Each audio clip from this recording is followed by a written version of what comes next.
Sirkuit Mandalika persiapkan diri untuk melakukan homologasi. Sebelum kita lanjut, jangan lupa subscribe agar mendapat informasi yang terbaru.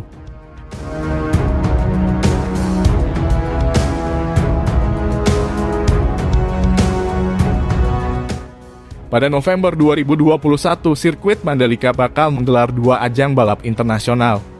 Pertama, ada Asia Talent Cup (ATC) di tanggal 13 dan 14 November, kemudian World Superbike (WSBK) pada tanggal 19 dan 21 November. Secara kesiapan untuk trek bisa dibilang mendekati 100%, tinggal tunggu pengecatan saja. Selain itu, untuk bangunan penunjang sirkuit seperti Medical Center, gedung race director, dan pit building sudah dalam tahap finishing.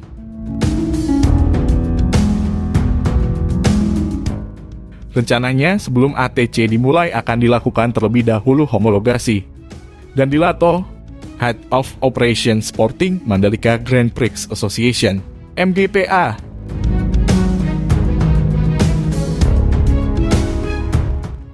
menjelaskan terlebih dahulu apa saja yang dilakukan untuk homologasi. Sirkuit Mandalika, Nusa Tenggara Barat, NTB. Homologasi adalah salah satu syarat untuk mengatakan bahwa sirkuit tersebut sudah layak pakai, ucap dan di Mandalika belum lama ini.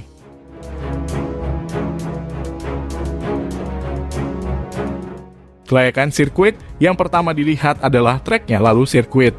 Trek dilihat dari kondisi aspal, run-off area, post-marshal, medical center, dan masih banyak aspek lainnya.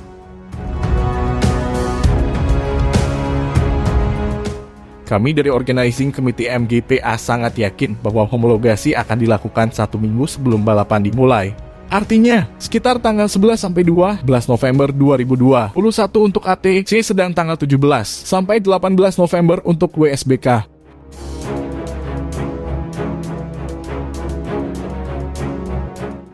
Mengapa 2 kali, dan menjelaskan bahwa keduanya berada di bawah federasi yang berbeda. Untuk ATC berada di bawah FIM Asia, sedangkan WSBK di bawah FIM Dunia. Kita mohon doa restunya atas nama Indonesia.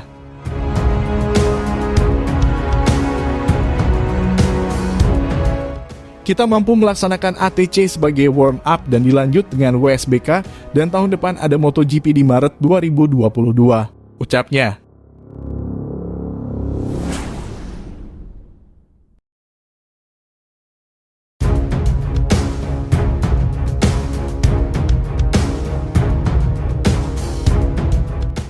Fakta menarik sirkuit Mandalika, trek jalan raya paling aman. Sebelum kita lanjut, jangan lupa subscribe agar mendapat informasi yang terbaru.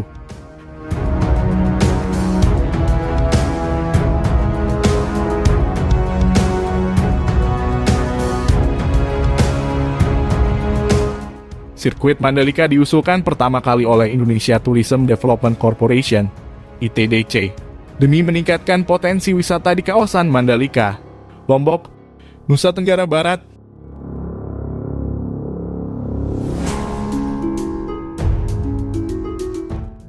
Direktur Utama ITDC Abdul Bar M. Mansur memutuskan untuk membangun sirkuit level internasional.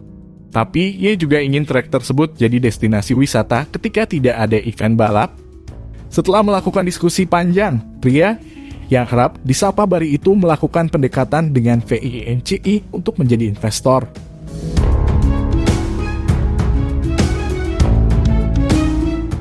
Setelah itu, ITDC melakukan pendekatan dengan Dorna Sports, hingga akhirnya mendapatkan kontrak MotoGP dan World Superbike (WSBK). Abdul Bar juga langsung membentuk Mandalika Grand Prix Association (MGPA).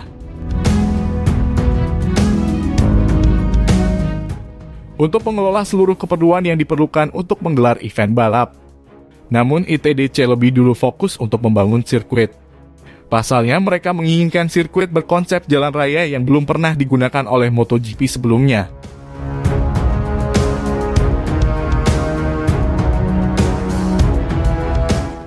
Seperti diketahui, sirkuit jalan raya hanya digunakan pada ajang balap Formula 1 dengan area yang terbatas dan run-off yang tak lebar. Jelas ini sangat berbahaya untuk MotoGP di mana mereka membutuhkan zona penyelamatan yang luas. Oleh karena itu, diskusi panjang dilakukan oleh ITDC, Dorna Sports, FIM, dan juga ini sebagai induk balap motor Indonesia.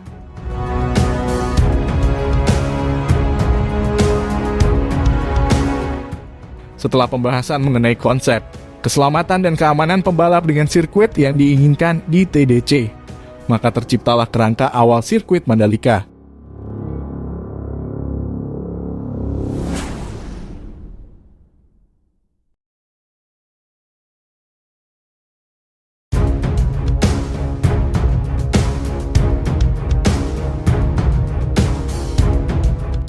Tribun rampung 2 pekan lagi, 25.000 penonton WSBK dapat tempat duduk. Sebelum kita lanjut, jangan lupa subscribe agar mendapat informasi yang terbaru.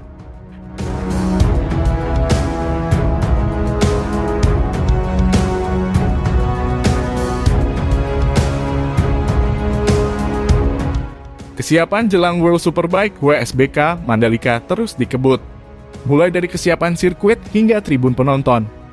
Pertamina Mandalika International Street Circuit kini juga lebih berwarna setelah mendapatkan sentuhan pengecatan.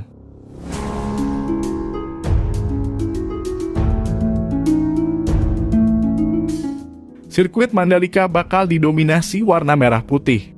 Sedang dalam proses pengecatan, belum selesai secara keseluruhan.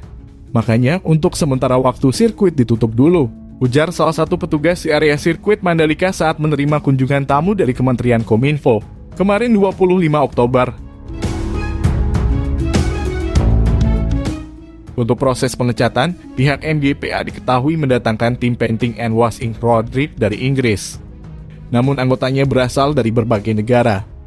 Mereka juga menggandeng perusahaan dalam negeri Road Grip Motorsport Indonesia. Tim painting sudah mulai bekerja semenjak 17 Oktober lalu. Total ada 7 orang tim dari luar ditambah tenaga lokal sekitar 25 orang.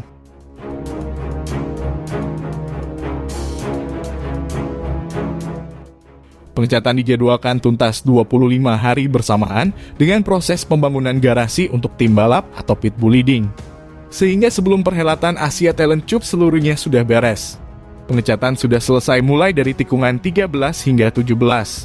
Ornamen warna merah putih terlihat pada kerb atau pembatas sirkuit. Menjadikan sirkuit Mandalika kini memiliki wajah baru. Tak hanya pengecatan kerb, pembangunan tribun juga hampir rampung. Termasuk tribun yang ada di dekat pit lane atau garis start. 2 pekan lagi selesai. Kami ditarget 20 hari tapi insya Allah bisa selesai 2 pekan, ujar Halim. Pihak vendor 3 dimensi yang dipercaya membangun tribun penonton di sirkuit Mandalika.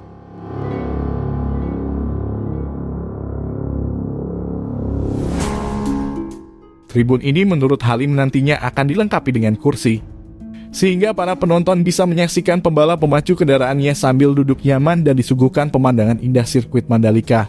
Untuk perhelatan WSBK, tribun yang dibangun disesuaikan dengan jumlah 25.000 penonton atau tiket yang disediakan. Berbeda dengan MotoGP Maret 2022 nanti, kapasitas penonton di sirkuit Mandalika bisa menampung sekitar 195.756 orang. Tiket WSBK sendiri telah mulai dijual semenjak 23 Oktober. Harga termurah sebesar Rp795.000. Berlaku untuk menonton selama 3 hari sejak tanggal 19 dan 21 November. Harga tiket ini ditentukan berdasarkan lokasi duduk atau tribun. Direktur Utama MGPA Ricky Bahramsyah menegaskan WSBK Indonesia adalah penutup musim kejuaraan WSBK 2021.